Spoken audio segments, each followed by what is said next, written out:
round number 7, I was playing against 12-year-old kid. It's usually tough to play against kids. I hate playing against kids. And go check out round number 3 recap, where I escaped a loss against, I guess the kid was 14-year-old, but it's just so annoying. You know, those kids, they're coming, they're like, they're smart, you're old, and you're like, man, why have to play against them? I wasn't even playing on that level when I was their age. Like 1930 is very decent for someone who's only 12-year-old, and I think he will be above 2100 for sure, if not more. He starts with the e4. I go c5, knight f3, d6, bishop b5. So bishop d7 is a more safe, reliable, boring option, I would say, because let's say takes. I have multiple viewers on my stream who played this position against me, and they generally get a very, very comfortable position. So I decided to go knight d7 just to kind of get him off the prep. Just wanted to get some play. Knight c3, knight f6, castle a6, bishop d7 takes. Now he goes d3 and I go e6, bishop f4. This is the move that I saw for the first time. Usually people try to play rook e1, and generally d3 seems a bit passive to me. Bishop e7, a4, b5, immediately taking space. Takes, he goes h3, I go short castle. Rook e1, b4, knight e2, and at this point I realized that at some point he might be pushing e5, so I have to do something, I have to come up with some moves. I go bishop c6. My idea here is also to play maybe rook e1, play queen b6 and get my rook to a8 and take a file under my control. Knight g3, queen b6, queen d2, and I go b3. I'm trying to create weaknesses. If c3 is played, I go rook a2 and I feel quite happy, but after takes, queen c3, he's trying to trick queens, I of course decline. He goes knight d2 and I realized I might have some problems here. He goes knight c4, he tries to get to this d6 pawn, and it's very hard to understand what to do.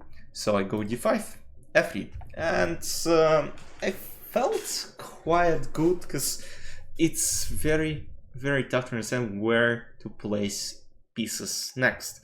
Because let's say I went h6 and moved like knight b3, attacking this c5 pawn. I plan to go some c4, and now after knight a5 I have rook a5, queen a5, bishop b4. Just like a small trading operation, and somehow I just have a better position because I take, and then I go c takes d3, and this pawn becomes quite dangerous. So he goes rook c1, and I didn't really know what to do. I had ideas of going some g5 and catching this bishop, so I went for rook d8. I'm trying to push d4 and then g5, knight d7. I'm actually threatening to win a piece somehow. He goes knight e2, and now this knight e2 move is, in my opinion, is good because he now creates space for his bishop to go down. I'm trying to show you what I thought during the game. I think moves like e5, moves like e5 didn't actually work. That's why I played rook d8.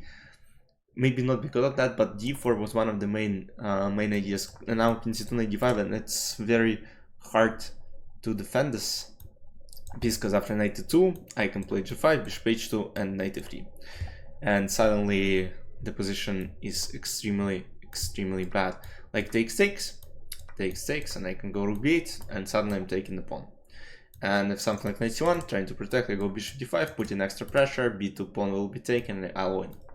So knight d7, yes, quite, I can't say it's a mistake, but I had a stronger option like bishop b5.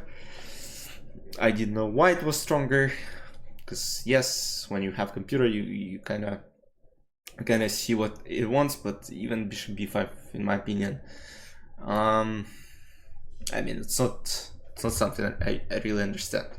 Knight d7, once again, the idea is to play bishop f6 and put extra pressure and to provoke e5 push.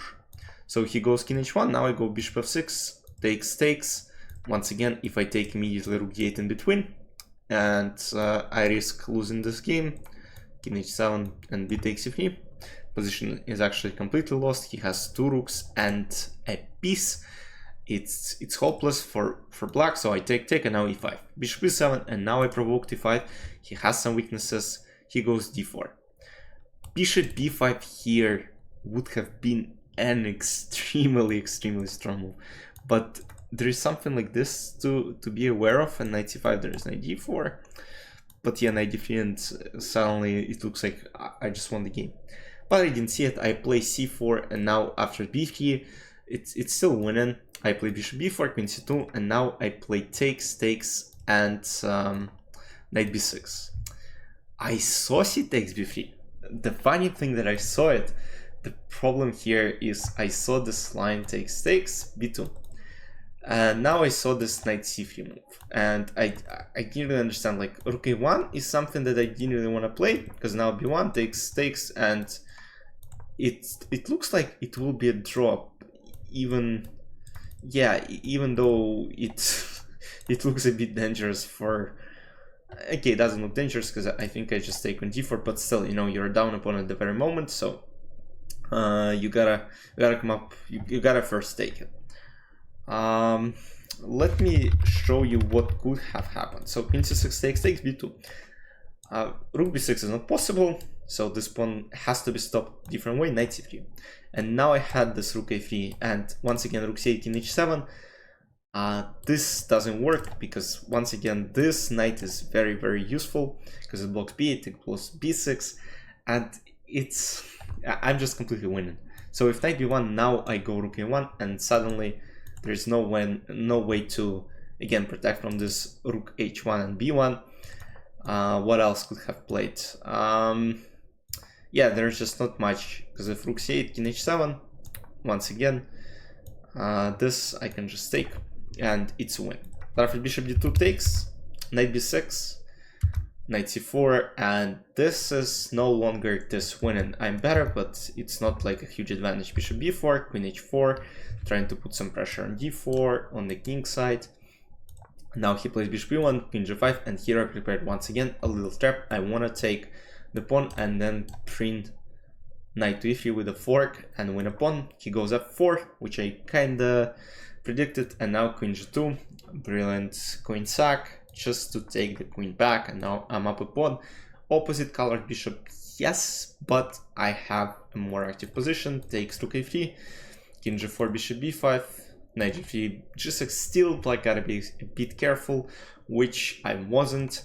h5, knight h5, g takes h5, king h5, and after rook g3, I would have solved all my problems, but I was scared of different king h6 ideas, even though rook g6, and I'm completely winning, because now rook has to defend the c2 square due to the checkmate, f5, rook g2, and now if f6 I can play bishop d3, and bishop g6 would be a checkmate on the next move. Or after rook e4 takes with the pawn.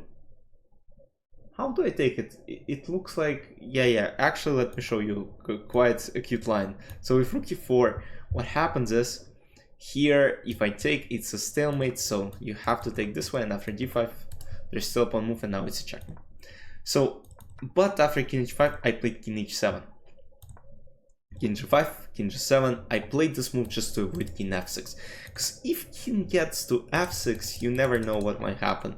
Bishop d3 probably was not so terrible move, but you really want to avoid this to happen. King h6, and now king f7, bishop g6, so you always gotta be extremely careful. So takes, king f7, f4, so still winning for black, but gotta be careful because now e pawn is suddenly moving down.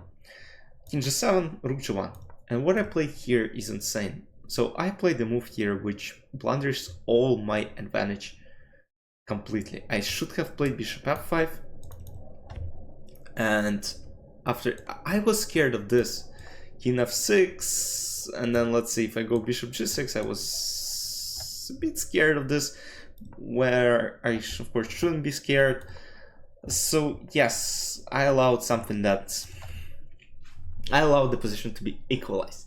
because after g takes f6, king f7, I thought the position is still winning, because I get my bishop to f5, and then maybe rook h3, take the pawn in d4, everything's winning, but white could have played rook g3, and suddenly it turns out that it's not so easy to unpin. If I go rook b3, he can go f5, and can you imagine that this position is already winning for white pieces, because now the pawn is simply moving down and I am losing.